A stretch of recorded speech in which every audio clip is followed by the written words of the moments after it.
perish. And we thank God today for the vision of the Friends of Emancipation Park. Now, I was not familiar with the renovation. I knew about it about a year ago. I was asked by the Parks Department, prodded, cajoled, would you please do a story? So we did the story. And in the process of doing the story, I met Doris Ellis. And as a journalist, you want to know, who are you? How did you get involved? Well, I came here in the 80s and we asked Mickey Leland to march with us. And you want to know, who are you? I said, I want you to march with us. So this is a woman who's been involved in the community for a long time. She's got guts, she's got spirit, she's got spunk. In the story we said it's a $33 million project. Doris said, we hope to add a little bit more to that. Squeeze. Please welcome the president of the Friends of Emancipation Park, Doris Ellis.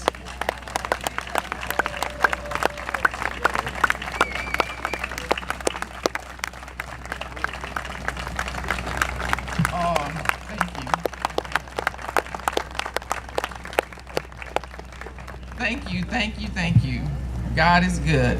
I would like all the Friends of Emancipation Park members to please come quickly. We're on schedule. Okay. Everybody has some place to be, but I think we'd love to go to the park, don't we, on a day like this?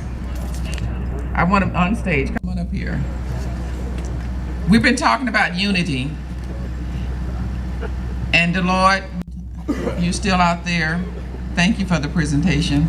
It was wonderful. It was a wonderful way to get started.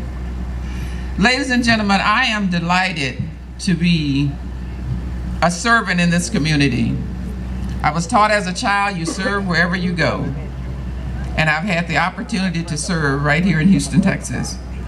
My service started with my family, my husband. He would always say, Doris, well, you know, you don't tell about your family and whatever. So I have my family here today. Where my family? My daughter is here, my grandchildren are here. I have 4 grandsons, you all. That's pretty good, don't you think? 4 grandsons. A lot of people don't have 4 grandsons like that. And I have a granddaughter, and she's here also. So I am delighted my people are here. So Sharonda and this is one of our little queens. This is a queen, this is my granddaughter. And she won it square and fair. They had no idea who she was because publicly I am an Ellis and she is a Robinson. What do you think? And so the judges didn't figure it out, but she was good on her own. And this is our little queen. Don't they look good? This is because of Juneteenth. And Miss Mildred Johnson and Miss Ruby Mays worked with these kids. So will you all please stand? Miss Johnson, Kathy Johnson worked with them. Where are they? Kathy, where are you? There she is. They make sure that we get these kids ready for the future because they are the future.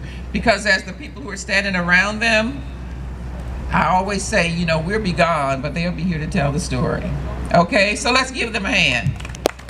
And let's thank their parents. You know, kids can't do anything without parents. Parents have to make the decision for young people to do anything. And so parents, we appreciate you. We appreciate you bringing them to the rehearsals. We appreciate you for making them ready to be the leaders of this community. Now, I'm gonna let my queens, and you all can go back down because you're royal. That's royalty, you're supposed to stand and greet royalty, don't you? Okay, now these are part of our youth. Where? Okay, there, okay. These are some of our youth. Now these are children who are within the community who come to meetings the 3rd Saturday of each month so that they can participate and learn about leadership. And again, when we're out of the way, they will be ready to take over because they will know how to conduct a meeting, they'll know how to deal with the kind of demands and make sure that the processes are taken care of to get things done. So these young people are gonna read to you in just a minute so y'all can go back. This is the youth board, and they are learning their parliamentary procedure through 4-H Club, and that's where I got my leadership. Now, my friends, these are my, don't they look good? Look at them, come on up here. Y'all get a good look at them now, because you all don't come to meetings on the third Tuesday of each month at 12 noon, but you can. 3rd Tuesday at 12 noon, look at them. Come on up so that everybody can see you. I don't don't understand why short people like to stand behind tall people. I've never understood that in my life, but they will do it, they will do it, they will do it. So all these short people come on up so you can be seen. All right, look at that, one short, one still not gonna move. But these are the friends. These are the Friends of Emancipation Park. And on behalf of the Friends of Emancipation Park, I want to congratulate them for understanding and putting forth a vision that could make this day come to pass. So let's give them a hand.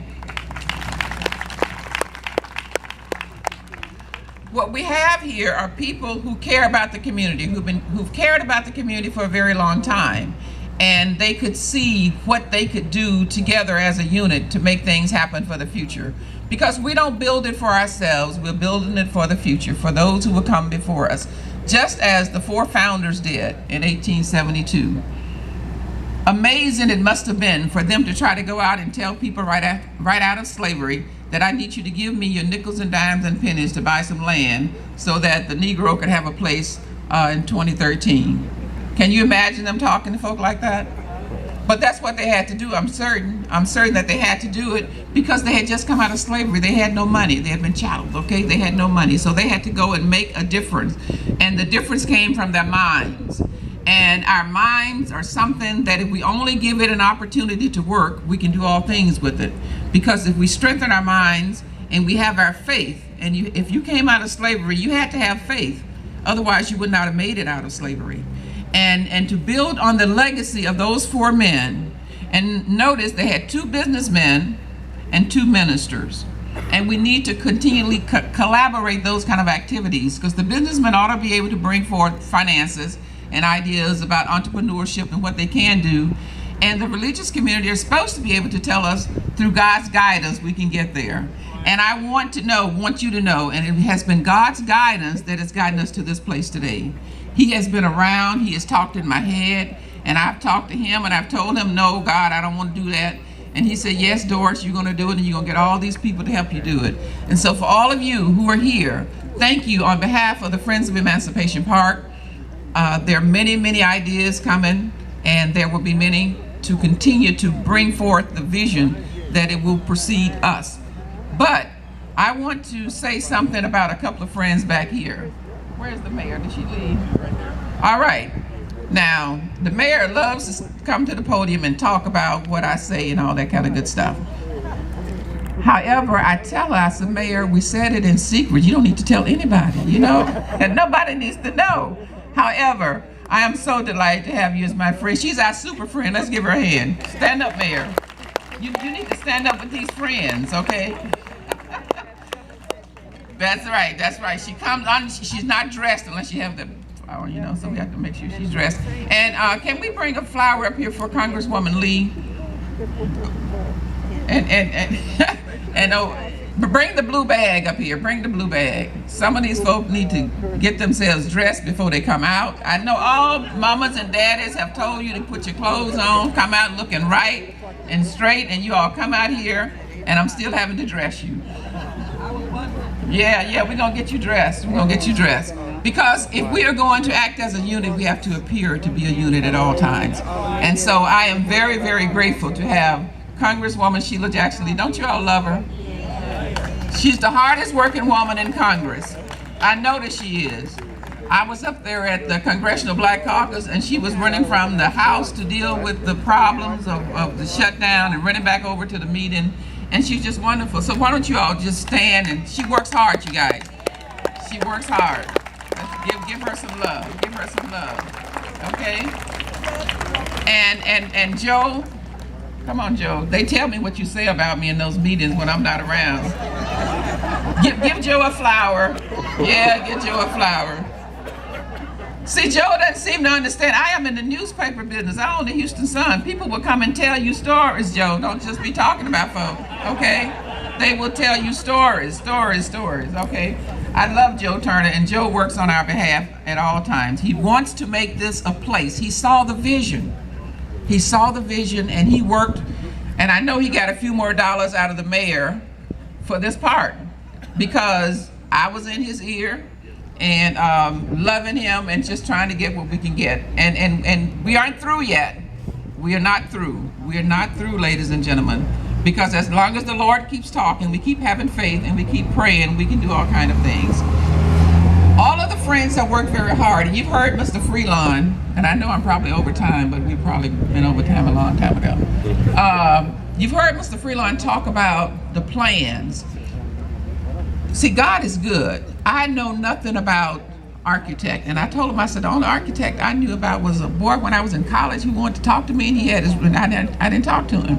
So I said, but I went to a meeting. I majored in political science, communication. I went to a meeting, and we introduced ourselves, and there was a man there who said he was an architect. And I said, darn it, I'm gonna have to stay here until we finish this meeting to get over to that man. So being tall, you can kind of maneuver a little bit. I maneuvered around the room, and I got to this man over here. Give him a hand. He has looked at 423 drawings of this plan to make sure it was right for this community. Did you hear what I said? Other people did the drawings, but we had somebody on the Friends board to take a look at every one of them. And he did it for free as an architect, one of the first graduates of University of Houston in architecture. And it wasn't easy for him, but he gave that time. And this is Mr. Cheeks, Reverend Cheeks, okay? All right, so love him whenever you see him because he made sure it was right. Do I need to introduce everybody by name? They probably won't like that, but look at them real good. They're gonna have the flowers on, go to them and talk to them, okay? Again, I want to thank the city of Houston. I want to thank the state of Texas. And yes, Congresswoman Lee, I do expect to get some money out of the Interior Department for this park. I know I expect it. And when we break ground in 2015, I think President Barack Obama will still be in. I would like for him to come to this groundbreaking, okay? And you all are going to help us make it so, okay? All right. Thank you all so very much. The Friends of Emancipation Park, we're happy that you're here and we're delighted that you've chosen. Now, there's a table over there where you can go and sign a pledge, a commitment, and spend some money and so forth, because we're looking at exemplary programming. To have a beautiful facility without exemplary programming is no good. So if you have a talent and you have something that you think would be wonderful, bring it forward. All right, that's it for me.